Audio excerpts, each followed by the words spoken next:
The sun has not yet broken the horizon. The air hangs heavy with humidity and the smell of salt spray mixed with bunker oil.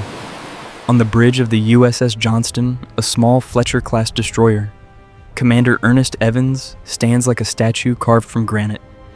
He is a Cherokee Indian, fierce and quiet, staring into the lifting mist of the dawn. For the men of Taffy 3, a small task unit of escort carriers and destroyers this morning was supposed to be routine.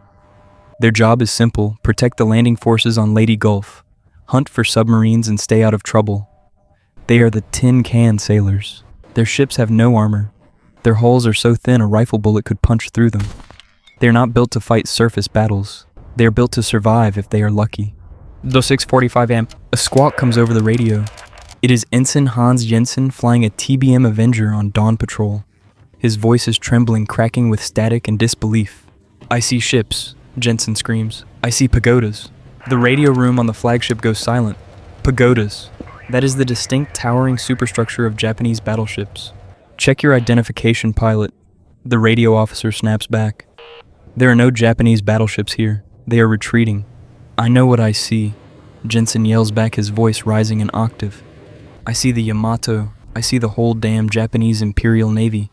The mist clears, and there on the horizon, emerging like monsters from a nightmare, they appear. Not ghosts, not mistakes, steel giants. The Japanese center force has arrived. 4 battleships, including the Yamato, the largest, most heavily armed ship in human history, displacing 72,000 tons. 8 cruisers, 11 destroyers. They are the pride of the Empire, a force capable of crushing Taffy 3 in minutes. On the horizon, the sea erupts. Geysers of water dyed specifically in bright colors, green, yellow, red, shoot hundreds of feet into the air. The Japanese use colored dye in their shells to spot their fall of shot. To the terrified American sailors, it looks like the ocean is bleeding technicolor death. Commander Evans on the Johnston doesn't wait for orders. He doesn't wait for permission to die. He grabs the squawk box, his voice calm, terrifyingly calm. "All hands to battle stations," Evans says. "Flank speed, left full rudder." The crew freezes for a heartbeat. Left full rudder means they are turning towards the enemy. Captain, the helmsman asks, eyes wide. "We are going to charge," Evans growls. "We are going to make them remember us." The tiny destroyer, weighing only toothy 100 tons, heels over sharply, its engine screaming as it accelerates straight into the teeth of the largest armada on Earth. One ship against an empire. The impossible battle has begun. The Johnston is a speck of gray paint on a canvas of blue, sprinting across the water at 30 knots. Around her, the ocean boils. Massive 14-inch and 16-inch shells from the Japanese battleships slam into the sea, sending towers of green and purple water crashing down onto the destroyer's deck.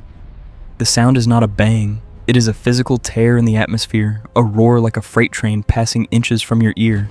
Commander Evans stands on the fantail, exposed to the shrapnel barking orders. He knows the physics of this fight are impossible. If a single one of those battleship shells hits them squarely, the Johnston will vaporize. He orders the helmsman to chase the salvos. Wherever a shell lands, he steers the ship toward that splash, gambling that the Japanese gunners will correct their aim and not hit the same spot twice. It is a dance with death played out in seconds. 7 miles out, then 6. The Japanese commanders watch in confusion. They cannot believe a single destroyer is attacking an entire fleet. They assume this must be a new American secret weapon, or perhaps a cruiser in disguise. They hesitate. That hesitation is all Evans needs. "Open fire," he screams. The Johnston's 5-inch guns designed to shoot down airplanes or hit small submarines erupt. They are pea shooters against the thick armor belts of the Japanese heavy cruisers. But the American gunners are relentless. They fire so fast the paint on the gun barrels begins to blister and peel. Hundreds of shells hammer the superstructure of the heavy cruiser Kumano. Bridge windows shatter. Fires break out. The Japanese giant is blinded by the stinging swarm of the American gnat. But guns aren't enough. Evans needs to get closer. He needs to get within torpedo range. Standby torpedoes.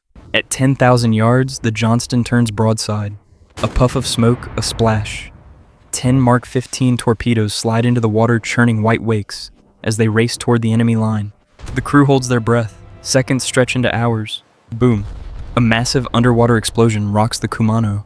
The torpedo strikes home, blowing the entire bow off the Japanese cruiser. The giant ship shudders and grinds to a halt, crippled. Cheers erupt on the Johnston's deck. They have drawn first blood. But the celebration is cut short by a sound like the world cracking open. The battleship Congo has found its range.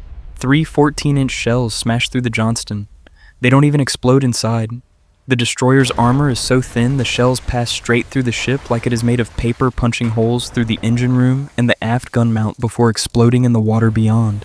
The Johnston shudders violently. The speed drops by half. Steam hisses from ruptured pipes, scalding men to death in the darkness of the engine room. The bridge is a wreck.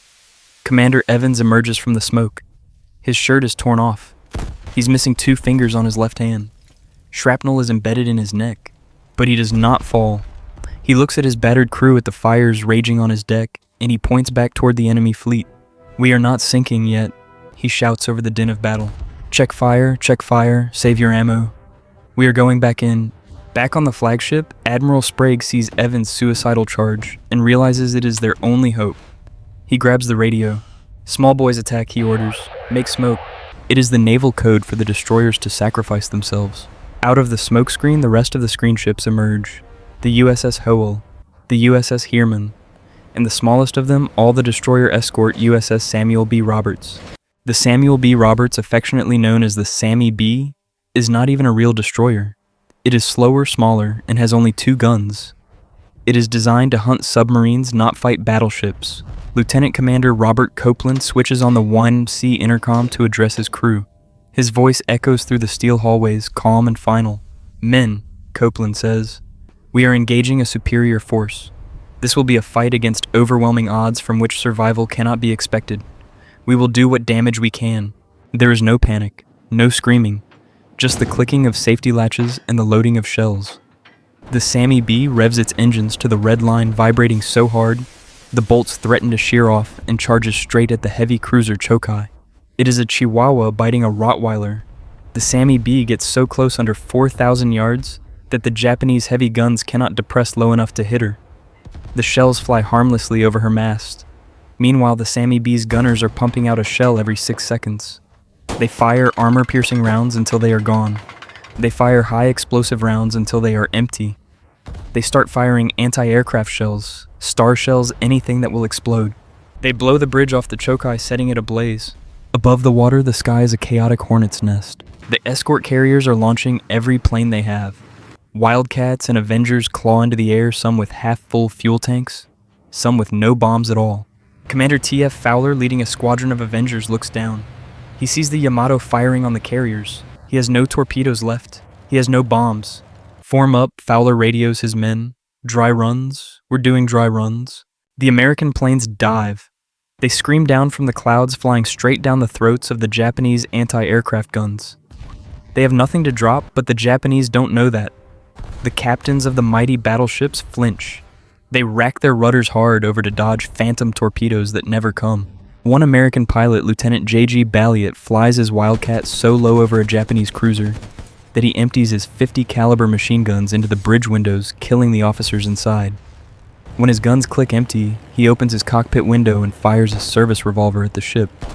It is an act of pure, unadulterated defiance. The ocean is a thick soup of black oil smoke, white chemical smoke, and towering splashes. In this fog of war, the Japanese Admiral Kurita is confused. He thinks he's fighting a massive American fleet. The ferocity of the counterattack, the endless air, strikes the destroyers charging like mad dogs. It doesn't make sense. He begins to lose his nerve, but the physics of steel are catching up. The hull is surrounded by 4 battleships. She is hit 40 times. The Samuel B. Roberts takes 3 massive 14-inch holes in her side. The tin cans are dying, but they are dying hard. Back on the Johnston, the end is near. It is now 09:30 a.m. The ship has been fighting for over 2 hours. She is dead in the water. Her engines are flooded. Her power is gone. The 5-inch guns are silent, their ammunition lockers empty. The bridge is a twisted cage of scorched metal. Commander Evans, bleeding profusely, unable to stand, is propped up against the wreckage of the fantail, still shouting orders to men who can no longer hear him. A squadron of Japanese destroyers closes in to finish the kill. They form a circle around the wounded American ship, firing point blank. It is an execution. "Abandon ship." The order is passed down the line. Men scramble over the side, jumping into the oil-slicked water. They paddle away frantically as the Japanese ships glide closer. The Johnston rolls over her keel, pointing toward the sky, broken and exhausted. As the survivors tread water watching their ship die, they see something impossible. The Japanese destroyer Yukikaze passes slowly by the sinking wreck. It is close enough that the Americans can see the faces of the enemy crew. They expect machine gun fire. They expect to be strafed in the water, a common brutality of this war. They brace themselves for death. Instead, they see the captain of the Yukikaze walk out onto the wing of his bridge. He's wearing his white dress uniform. He looks down at the sinking Johnston, then at the Americans struggling in the water. He does not smile. He stands at rigid attention. Slowly, solemnly, the Japanese captain raises his hand to his brow. He salutes. It is a salute from one warrior to another, acknowledging a bravery that transcends flags and politics. The Johnston did not just fight, she fought with such ferocity that she earned the respect of the enemy who killed her. At almost the exact same moment, a miracle happens on the horizon. Admiral Kurita aboard the super battleship, Yamato receives reports of heavy losses. 2 of his heavy cruisers are sinking, his fleet is scattered. He is convinced he is facing a massive American carrier force, not a handful of tin cans. The ferocity of the American defense has broken his will. All ships turn north, Kurita orders, disengage. The Americans in the water cannot believe their eyes. The giants are turning away. The Yamato, capable of obliterating the entire landing force at Leyte, turns its massive rudder and steams away toward the San Bernardino Strait. The little wolves have done it. They have sacrificed themselves to bluff an empire, but the cost is staggering. The ocean is littered with debris and bodies.